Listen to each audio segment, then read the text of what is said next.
there, it's Kevin with the Rogue Market here with today's episode of the Daily Delve, where we delve into the MTG market to look for a card that has the potential of going up in value. Today we're going to talk about the Turntimber Symbiosis, or the Turntimber Serpentine Wood on the backside. This is from Zendikar Rising. This is a mythic out of Zendikar Rising. The thing about this set is it's probably one of the most open sets of all time as far as the amount of collector's edition, gift bundles.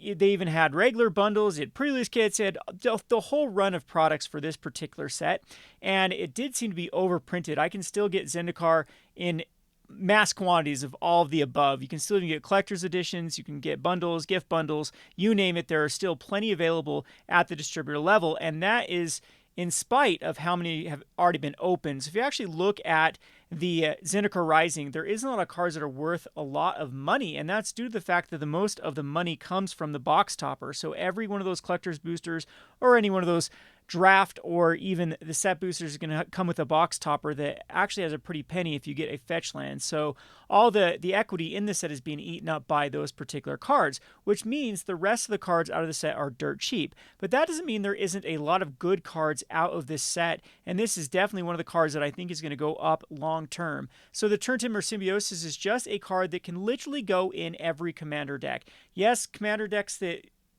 want to have more creatures are going to want this more than, say, any other run-of-the-mill deck, but 3 life in Commander is nothing for the upside of maybe being able to cast this for 7 and dig for something. So it's just one of those cards. It's a shoe-in for most Commander decks. If you actually look at EDH Rec, that most Commander decks, at 4% it says of this one are running it.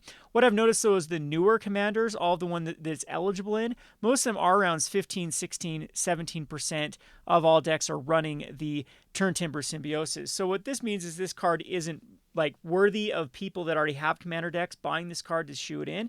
But if you have a copy of this, people are going to throw it in the deck, and all the new commander players that are getting into it are going to see this card, and they're also going to build decks with this particular card. And so I think it's going to age very, very well. All of these type of cards that have the flexibility of being lands or just a spell, no matter how lackluster that spell is, how many other different versions of this card are just better on the sorcery end of it or the spell end of it, being able to cast this as a spell or have a land is pivotal in something like Commander to hit your land drops on time. And this card actually does see play in Standard and is not rotating. So the mid-range decks typically run 1, and there are a few other of the mono green decks that have been running 1 or 2. It does kind of compete with the snow-covered theme that's going on right now with a lot of those decks. But again, this is a card that 3 life really isn't that much. And what I like most about this particular card, rather than its counterparts, the blue one, the red one, the black one especially, are very, very good cards, is the price point is super low. You can even get in lower than this Tishi market. There are plenty of copies around $1.50 or $1.25. That's where I'd be targeting this spec. And then this is a long-term spec. I think this card's very tough to reprint in supplemental products because of the flip side. Typically, they don't like to put flip cards even in commander decks.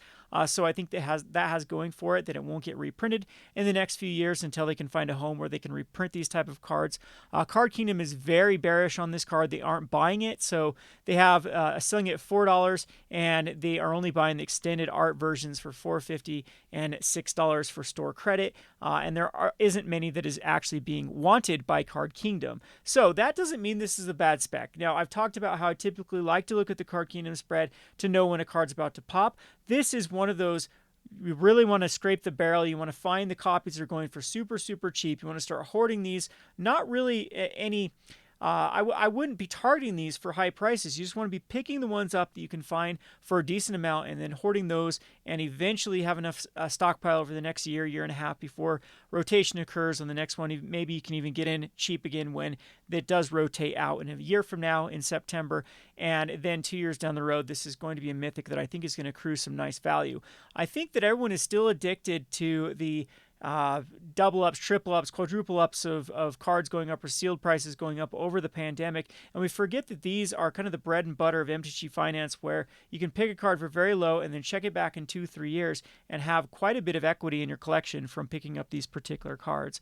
So this is what I'd put that in that sort of classification of Turntimber. It's going to be a long-term spec, but it's a good one. Like I said, I think the EDH 4% out of a very generic card, and all the new commanders running a lot of these particular cards is meaning that the demand is going to start outstripping the supply, and we're going to start actually seeing this card go up. So I think it is about flat here. You can see it's just gone down, down, down, down, down, down, down, down, down.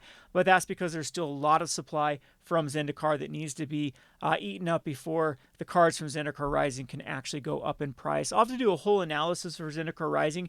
Eventually, I know I keep saying that, I want to revive this channel with a more in-depth market look, and I think Zendikar Rising is going to be an interesting one long term because, yes, it has been open like crazy, but I think the Mythics, the Rares and Uncommons are a little bit tough from this set, but the Mythics, I think, have a high chance of going up in value long term. Mainly because I think a lot of the flip ones are very, very tough to reprint. Anyway, that's enough rambling from me today. That's the Daily Delve. Check back tomorrow for another Daily Delve episode. If you like this, be sure to comment, thumbs up, subscribe, like, do all those things. It helps the algorithm. We've really been kicked in the teeth from the algorithm for being so inactive for so long. But let's revive this channel. Anyway, this has been Kevin with The Rogue Market. Thanks for watching.